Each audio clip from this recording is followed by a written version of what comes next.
Something is happening in Canada. Not in government chambers or corporate boardrooms, but in grocery stores, liquor aisles, and border towns. Consumers are quietly rebelling, not with protests or slogans, but with their wallets. They're scanning barcodes, reading fine print, canceling vacations, and walking away from anything labeled Made in USA. What began as a reaction to a 35% tariff imposed by the Trump administration has become something far more deliberate. This is no longer a temporary boycott. It's a coordinated, bottom-up economic shift, and its target is the American economy. Across the country, Canadian shoppers are choosing domestic alternatives with surgical precision. US-made spirits have vanished from shelves in Ontario and Nova Scotia. Streaming subscriptions to American platforms are being canceled. Wine, meat, detergent, cereal, if there's a local equivalent, it's flying off shelves. Apps like MapleScan and BuyBeaver, designed to detect a product's country of origin, are seeing downloads in the hundreds of thousands. Anything but American has become more than a mindset. It's now market behavior. Retailers are adapting in real time. Loblaw and Sobeys are expanding shelf space for Canadian brands. Online marketplaces are rewriting their algorithms to favor domestic producers. And Shopify, the Canadian e-commerce giant, is reporting a broad surge in sales for local merchants, over everything from mattresses and armchairs to ribbon and frozen desserts. This isn't about empty patriotism, it's about leverage. Canada is America's second-largest food export market. It buys more from the US than the UK, France, Japan, and China combined. That demand, long taken for granted, is now in retreat, and the US is starting to feel it. It's no longer a question whether Canadians will buy American. The question is how long they'll refuse to do so, and what the economic fallout will look like when they do. The economic relationship between Canada and the United States is one of the most tightly integrated in the world. For decades, their shared border has been more than a geopolitical boundary. It has functioned as a supply chain seam, connecting factories, farms, and freight terminals in a seamless flow of goods and services worth hundreds of billions of dollars each year. But that relationship is now under strain. With the imposition of a 35% tariff on non-SUSMA Canadian imports, Washington has triggered a rupture in what had long been considered a dependable, rules-based trade corridor. To understand the stakes, consider the numbers. Canada is the United States' second-largest market for goods exports, trailing only Mexico. In 2024 alone, American food exports to Canada were valued at $28.4 billion, according to the U.S. Department of Agriculture. That's not a symbolic trade volume, it's foundational revenue for sectors ranging from dairy and meat processing to packaged foods and grains. These exports don't just sustain balance sheets, they support entire regional economies across the Midwest and the Pacific Northwest. Ontario alone, as Canada's industrial heartland, is responsible for importing U.S. product at a volume that sustains an estimated 9 million American jobs. To put that in perspective, Ontario's purchasing power exceeds that of Japan, China, South Korea, the United Kingdom, and France combined.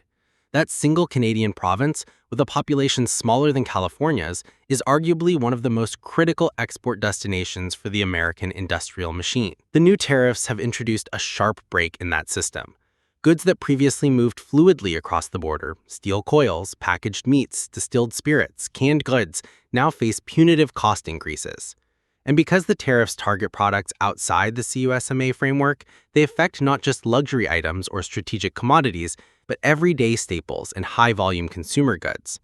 In effect, they're reshaping price dynamics and decision-making on both sides of the border. But the most profound consequence may be the erosion of trust.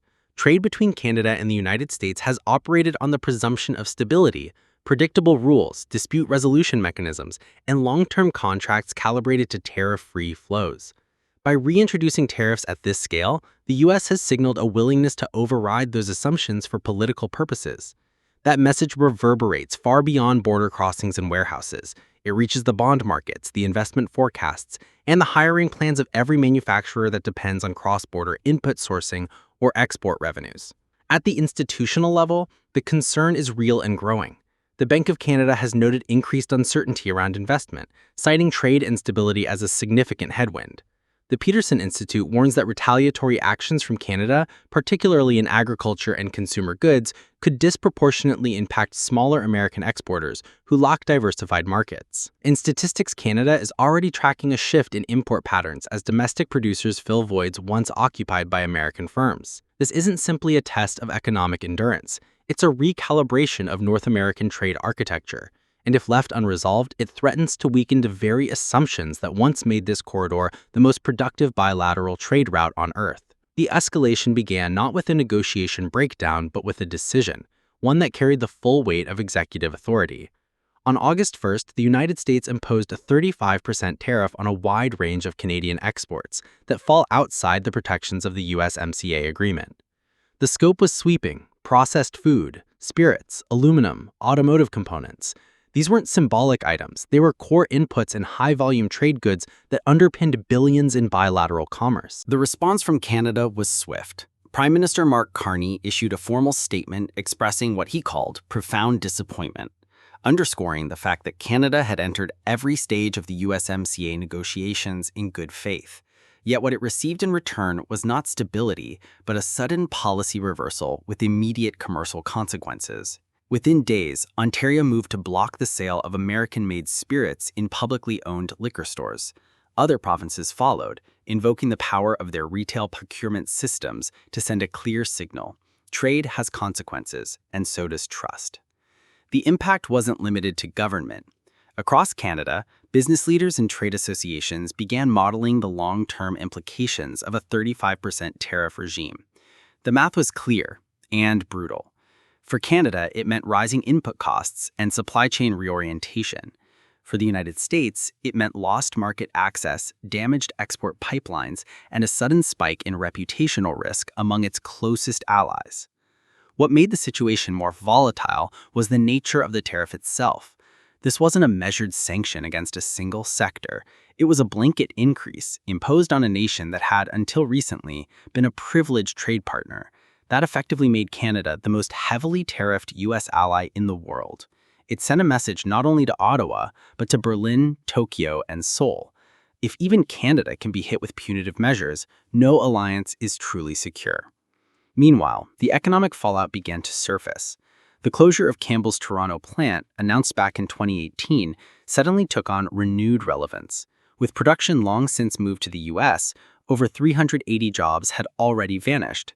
Now, amid growing scrutiny over designed in Canada labeling on U.S.-made products, the decision symbolized a larger concern: the offshoring of domestic food processing capacity and a thin line between corporate branding and national economic erosion. In response, Ontario's government announced a $1.3 billion tax credit program in May aimed squarely at revitalizing local manufacturing. The goal wasn't just economic stimulus, it was strategic insulation. With tariffs tightening and cross-border trust fraying, Ontario began laying the groundwork to reduce its dependency on American inputs. The program incentivizes companies to hire locally, source domestically, and expand production within the province. In effect, it marks the start of a slow but deliberate decoupling, a reshaping of Ontario's industrial base in anticipation of long-term trade instability. What began as a trade dispute is fast becoming a structural divergence. One decision, one tariff, has opened the door to a broader reassessment of how two nations, once economically inseparable, now prepare for a more fragmented and uncertain future. The Canadian public isn't waiting for Ottawa. They're weaponizing their wallets. What began as a reaction to Washington's 35% tariff hike has rapidly evolved into a coordinated consumer movement across the country. Canadians are turning away from U.S. goods with remarkable discipline, some out of principle, others out of anger, but many simply out of habit. A recent survey by retail data firm dunnhumby found that 71% of Canadians now intend to reduce their purchases of American goods, and while 63% say they're pulling back on travel to the U.S. entirely. This shift isn't confined to rhetoric or intention. It's showing up in data. Mobile applications like MapleScan, BuyBeaver, and OScanAda, all of which help users identify the country of origin of a product, have seen between 100,000 and 160,000 downloads in just a few weeks. These aren't novelty tools anymore. They've become instruments of economic signaling, enabling shoppers to boycott strategically, not randomly. Retailers have quickly taken notice. Loblaws and Sobeys, two of Canada's largest grocery chains, report a spike of over 10% in sales of Canadian-made products. In frozen foods and dairy alone, domestic brands are gaining shelf share as consumers make the conscious pivot. Chapman's, one of the few Canadian-owned ice cream producers, has seen a 10% increase in sales since the tariffs were announced. E-commerce platforms are seeing parallel trends. Shopify, the backbone of Canada's online small business economy, has reported a significant uptick in domestic seller activity and revenue. Across grocery aisles and digital storefronts, Canadians are reconfiguring the marketplace, not with new laws, but with millions of individual decisions made daily in response to a trade war they didn't start but refused to ignore. The effects of the trade war are not confined to the surface level of price tags and product swaps. They cascade through the economy in ways that are often invisible at first glance until they start to distort the system's deeper mechanics. At the upstream level, tariffs on raw inputs like aluminum are already rippling outward. These materials serve as foundational components for everything from beverage cans to automotive parts to high-rise construction. A 35% tariff imposed on Canadian aluminum doesn't just affect a single producer. It introduces friction across dozens of downstream industries, forcing price adjustments, squeezing margins, and destabilizing supply contracts that had previously relied on cross-border consistency. Manufacturers who depend on Canadian aluminum or steel now face difficult choices. They can absorb the added costs and risk profitability, pass them on to consumers and risk competitiveness, or retool supply chains altogether, a process that takes time, capital, and often years of trust building. None of these options are clean, and all of them introduce volatility into sectors that depend on predictability to function efficiently. But the stress isn't just confined to production lines. It extends to financial markets as well. The increased political risk surrounding Canadian exports is now being priced into debt markets. Credit spreads on Canadian exporters have begun to widen, reflecting investor uncertainty over trade exposure. Firms that once enjoyed favorable borrowing conditions are now facing tighter credit terms, making expansion, payroll, and long-term investment more expensive. And when capital becomes more cautious, so does hiring. The labor market feels this shift next. According to the Canadian Federation of Independent Business, many small and mid-sized firms have been absorbing the higher costs for now, trying to shield consumers from price hikes. But that's not a sustainable strategy. As margins thin and financing tightens, those same businesses will be forced to make cuts. Layoffs become a rational response to systemic pressure. Expansion plans stall. Job creation freezes. What begins as a tariff on imported aluminum becomes a pink slip in a Canadian factory or a canceled contract at a U.S. auto supplier. And yet this doesn't appear to be an accidental outcome. It seems engineered as part of a broader political calculus. Gary Huffbauer of the Peterson Institute put it plainly. This is a trade war of attrition, not designed to end quickly. The cost isn't just monetary, it's structural. And as both countries dig in, the longer-term damage may lie not in the numbers we can measure today, but in the economic realignments they'll be forced to reckon with tomorrow. What we're witnessing in Canada represents more than consumer sentiment. It's the emergence of structured economic nationalism backed by institutional support and technological infrastructure. The Buy Canadian movement has evolved from symbolic gesturing into a measurable force reshaping North American trade architecture. Shopify reported systematic spikes in sales for Canadian merchants across categories ranging from mattresses to manufacturing equipment, while the newly launched Buy Beaver app crossed 100,000 downloads in 5 weeks, creating a crowdsourced database of product origins that's effectively building a parallel commercial intelligence network. This technological mobilization matters because it creates persistent market friction that outlasts political cycles.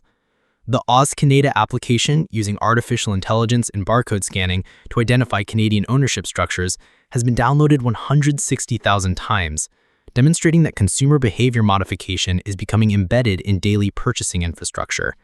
When retailers like Loblaws report their swap and shop tool showing 75% week-over-week growth in usage, we're observing the digitization of economic patriotism, a phenomenon that creates switching costs for reverting to previous consumption patterns. The international dimension reveals this isn't isolated North American trade friction, but part of a broader realignment in global consumer-state relationships. European Central Bank survey data showing 44% of European consumers actively avoiding United States goods represents approximately 220 million potential customers, altering purchasing behavior based on geopolitical positioning. Tesla's 28% sales decline in European markets, while attributed to multiple factors including Chinese electric vehicle competition, coincides with broader American brand deterioration in sentiment tracking. These consumer shifts are generating measurable macroeconomic effects. Goldman Sachs projects the United States economy could experience up to 0.3% GDP contraction in 2025, equivalent to approximately $90 billion in lost revenue, directly attributable to international goods boycotts and declining foreign tourism. The tourism sector alone faces $12.5 billion in lost international traveler revenue, according to World Travel and Tourism Council projections, with Canadian air travel to United States destinations down 22% and land crossings declining 33% year-over-year through June. Canada's institutional response demonstrates sophisticated understanding of economic leverage mechanics. The $60 billion counter-tariff package specifically targets United States automotive sector exports, recognizing this industry's employment concentration in politically sensitive swing states. This sectoral targeting reflects lessons learned from previous trade disputes where broad-based retaliation diluted political pressure on decision-making constituencies. The automotive focus also exploits integrated supply chain vulnerabilities. United States vehicle production depends heavily on Canadian aluminum, steel inputs, and component manufacturing, creating multiplier effects that amplify the economic impact of trade restrictions. More strategically significant is Canada's pivot toward building Indigenous trade resilience infrastructure. Provincial governments are advancing interprovincial trade corridor development, port expansion projects, and what economists term import substitution industrialization policies, designed to reduce structural dependence on United States supply chains. Ontario's $1.3 billion manufacturing tax credit expansion targeting domestic production capabilities represents the kind of industrial policy typically associated with developing economies building strategic autonomy. This infrastructure development creates path dependency that persists beyond immediate trade disputes. When provinces invest in expanded port capacity to handle increased trade with Europe and Asia-Pacific markets, those shipping routes and commercial relationships don't simply dissolve when bilateral tensions ease. Similarly, the domestic manufacturing capacity being developed through targeted tax incentives and procurement preferences establishes industrial bases that lobby for continued protection and support. The forward outlook suggests we're observing the early stages of North American economic decoupling, not the dramatic rupture envisioned in worst-case scenarios, but a gradual reduction in cross-border economic integration density. Canadian businesses are systematically diversifying supply chains, consumers are developing loyalty to domestic alternatives, and government policy is actively encouraging this transition through fiscal incentives and regulatory preferences. For United States industries, this represents a structural shift in market access that extends beyond tariff resolution. Even if current trade disputes are resolved, the institutional infrastructure supporting Canadian economic nationalism, the apps, the labeling requirements, the procurement preferences, the consumer habits, creates permanent market friction that reduces long-term export potential. American companies now face not just regulatory barriers, but organized consumer resistance backed by technological tools and government policy, fundamentally altering the competitive landscape for North American market penetration.